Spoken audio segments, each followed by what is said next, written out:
Good morning student. I am Dr. Lata. Today we are going to discuss about the clinical anatomy of the pharynx. The clinical correlation of pharynx are pharyngeal pouch or Zenker's diverticulum, adenoid, nasopharyngeal carcinoma, peritonsillar abscess and hypertrophy of tubal tonsil and malignancy of hypopharynx and clinical correlation of the pyriform fossa. First we see about the pharyngeal pouch, also called Zenker's diverticulum. The inferior constrictor muscle has two parts, thyropharyngeus, it is made up of oblique fibers, and cricopharyngeus made up of transverse fibers.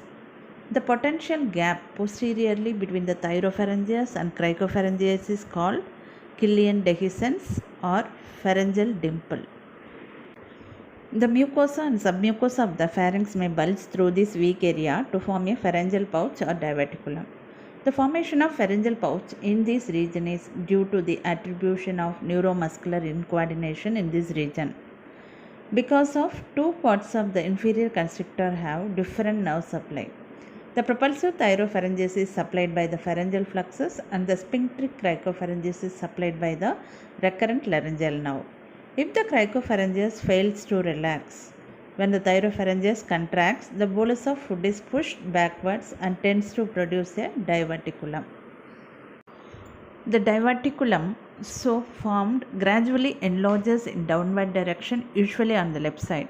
The symptoms of diverticulum are foul breath, dysphagia, and regurgitation of food eaten a day or two earlier.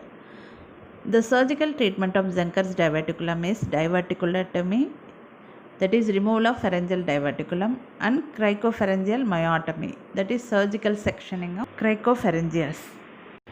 Next clinical correlation is adenoid.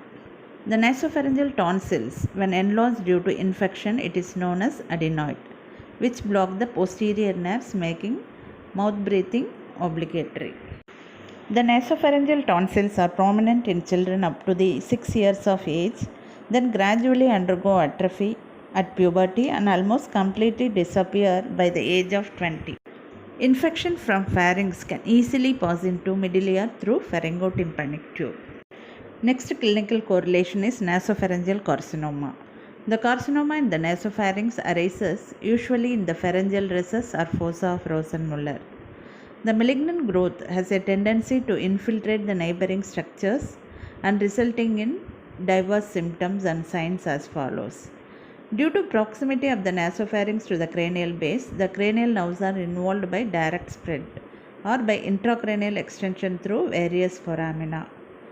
Then, direct spread into the soft palate causes elevation and immobility of the soft palate of the same side. Then direct spread to the auditory tube result in conductive deafness. The extension of cancer into the nasal cavity may cause epistaxis. Retropharyngeal and cervical lymph nodes are enlarged due to lymphatic spread. Next clinical correlation is peritonsillar abscess. The peritonsillar space is the plane of dissection during tonsillectomy.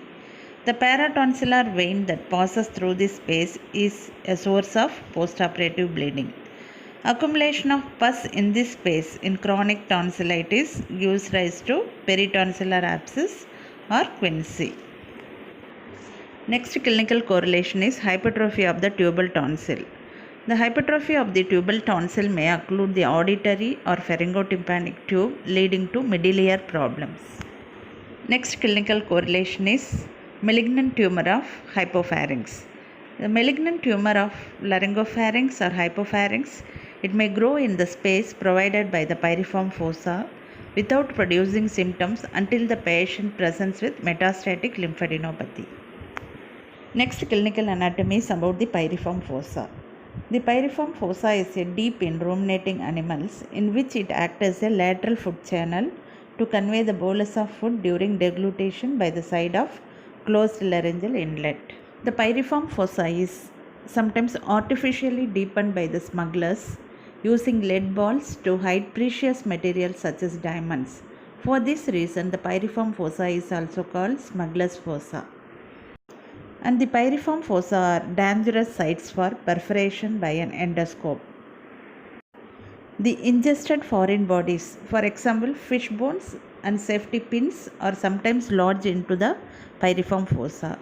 If care is not taken, the removal of foreign bodies may damage the internal laryngeal nerve, leading to anesthesia and the supraglottic part of the larynx and subsequent loss of protective cough reflex. If the instrument pierces the mucosa in the carcinoma of pyriform fossa, pain is referred to the ear due to common innervation by vagus. Next clinical correlation is about choking and belching. What is choking? Since the pathways for food and air cross each other in the oropharynx, the food sometimes may enter into the respiratory tract and cause choking. Similarly, the air often enters the digestive tract, producing gas in the stomach, which results in eructation, that is called belching. So far we finished the clinical anatomy of the pharynx. Thank you for your listening.